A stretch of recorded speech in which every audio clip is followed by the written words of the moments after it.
Hello friends, അപ്പോൾ നമ്മുടെ ദേശീയ ചലച്ചിത്ര പുരസ്കാരം 2026 ഇന്ന് പ്രഖ്യാപിച്ചിരിക്കുകയാണ്. അപ്പോൾ നിങ്ങളെല്ലാവരും അറിഞ്ഞിട്ടുണ്ടാവും ഇക്കാര്യം.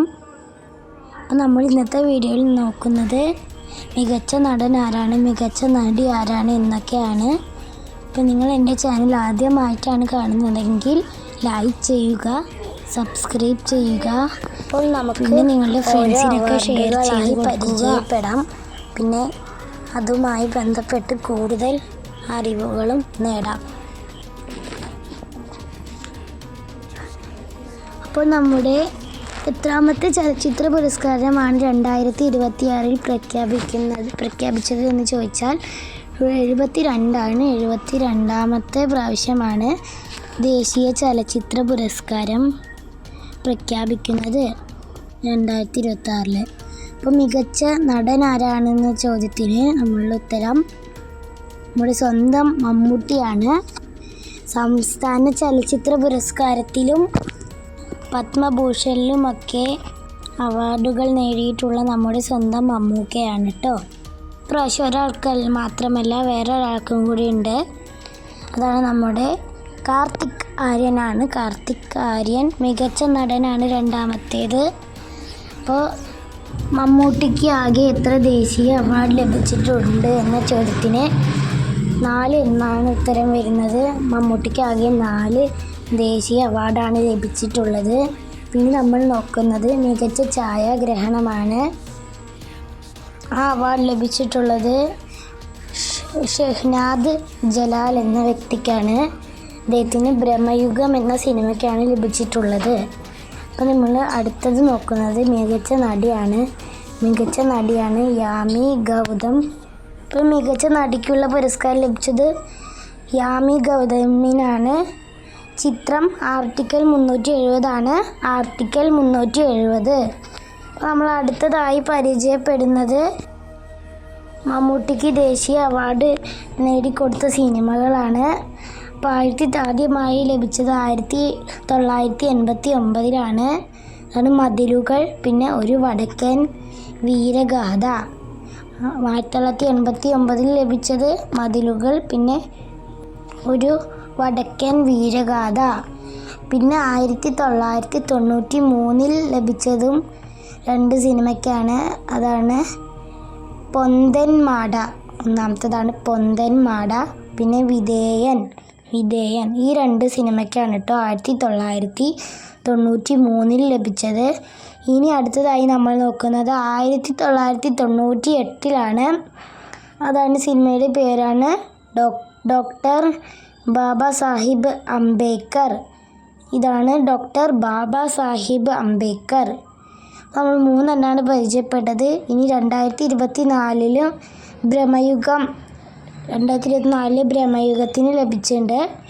ഇപ്പോൾ 2025 ബ്രഹ്മയുഗം എന്ന സിനിമയ്ക്ക് ദേശീയ ചലച്ചിത്ര പുരസ്കാരം 2026 ലഭിച്ചിട്ടുണ്ട് കേട്ടോ. പിന്നെ നമ്മൾ അടുത്തതായി നോക്കുന്നത് ദേശീയ ചലച്ചിത്ര പുരസ്കാരത്തിൽ മികച്ച ചിത്രമായിട്ട് വന്നിട്ടുള്ളതാണ് ആർട്ടിക്കിൾ 370. അപ്പോൾ ആർട്ടിക്കിൾ 370 എന്ന സിനിമയാണ്. ആ സിനിമ സംവിധാനം ചെയ്തത് ആദിത്യ സുഹാസ് ജംബാലെയാണ്. അപ്പോൾ ഞാൻ ഒന്നും കൂടി പറഞ്ഞു തരാം. ആർട്ടിക്കിൾ 370 സിനിമ സംവിധാനം ചെയ്തത് ആദിത്യ സുഹാസ് ജംബാലെയാണ്. പിന്നെ നമ്മൾ അടുത്തതായി നോക്കുന്നത് മികച്ച സംവിധായകനാണ്.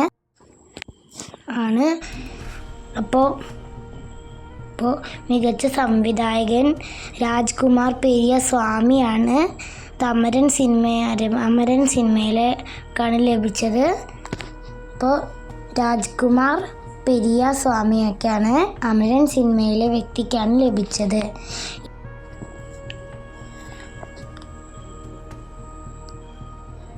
മികച്ച മലയാള സിനിമ ഏതാണെന്നാണ്. അപ്പോൾ നിങ്ങൾക്ക് എല്ലാവർക്കും അറിയുണ്ടാവും, നമ്മുടെ സ്വന്തം ഫെമിനിച്ചി ഫാത്തിമയാണ്.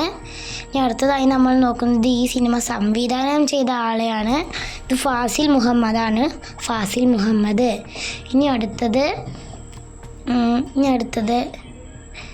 മികച്ച സഹനടനാണ്. മികച്ച സഹനടൻ സഞ്ജയ് മിശ്രയാണ്. ഇനി അടുത്തത് മികച്ച പിന്നണി ഗായികയാണ്. മികച്ച പിന്നണി ഗായികയെ നിങ്ങൾക്ക് എല്ലാവർക്കും അറിയുന്നുണ്ടാകും. നമ്മുടെ സ്വന്തം വൈക്കം വിജയലക്ഷ്മിയാണ്. അങ്ങ് വാനക്കോണിൽ എന്ന ഗാനമില്ലേ, ആ ഗാനത്തിനാണ് ലഭിച്ചത്. ഏറം മൂവിയിലാണ് ഈ ഗാനമുള്ളത്. അപ്പോൾ ഞാൻ അതിലെ കുറച്ച് വരികൾ നിങ്ങൾക്ക് കേൾപ്പിച്ച് തരാം. അങ്ങ് വാനക്കോണില് മിന്നി നിന്നൊരമ്പിളി, അമ്പിളിക്കലയ്ക്കുള്ളില് ചോര കൺമുയൽ. അപ്പോൾ നിങ്ങൾ ഗാനമൊക്കെ കേട്ടിട്ടുണ്ടാകും. പിന്നെ നമ്മൾ അടുത്തതായി നോക്കുന്നത് അടുത്തതായി നമ്മൾ മികച്ച സംഭാഷണമാണ്. അത് വെങ്കി അറ്റലൂരിക്കാണ്, ലക്കി ഭാസ്കർ എന്ന സിനിമയിലെ വ്യക്തിക്കാണ് ലഭിച്ചത്. ഇനി അടുത്തത് non feature film special jury പുരസ്കാരമാണ്. ഭദ്രകാളി നാടകം എന്ന സിനിമയ്ക്കാണ് ലഭിച്ചത്. ആ സിനിമ സംവിധാനം ചെയ്ത വ്യക്തിയാണ് ആനന്ദജ്യോതി. ഇനി നമ്മൾ അടുത്തതായി നോക്കുന്നത് ജനപ്രിയ ചിത്രമാണ്. അത് കൽക്കി 2898 AD ആണ് കേട്ടോ. ഇനി അടുത്തത് മികച്ച പശ്ചാത്തല സംഗീത സംവിധായകനാണ്. അത് GV പ്രകാശ് കുമാറാണ്, അമരൻ സിനിമയിലെ വ്യക്തിയാണ്. ഇനി അടുത്തത് മികച്ച തമിഴ് ചിത്രമാണ്. അത് റായനാണ്, സംവിധാനം ചെയ്തത് ധനുഷ്. അടുത്തത് മികച്ച തിരക്കഥയാണ്. അത് പുഷ്പ 2 സിനിമയ്ക്കാണ് ലഭിച്ചത്. ഇനി അടുത്തത് മികച്ച ഗാനരചനയാണ്. അത് മൈദാൻ എന്ന സിനിമയിലെ മനോജ് മുംതാഷിറിനാണ് ലഭിച്ചത്. ഇനി അടുത്തത് മികച്ച ബാലതാരമാണ്. അത് അധീഷ് S. ഷെട്ടി മിഥ്യ എന്ന സിനിമയിലെ കന്നഡക്കാരനാണ് ലഭിച്ചത്. ഇനി അടുത്തത് മികച്ച സംഘടനാ സംവിധാനം എന്നതിന് ലഭിച്ച വ്യക്തിയാണ് മഹാരാജ എന്ന സിനിമയിലെ അനിൽ അരസാണ്. ഫ്രണ്ട്സ്, നമ്മുടെ വീഡിയോ ഇവിടെ അവസാനിക്കുകയാണ്. നിങ്ങളെല്ലാവരും ലൈക്ക് ചെയ്യുക, സബ്സ്ക്രൈബ് ചെയ്യുക, ഷെയർ ചെയ്യുക.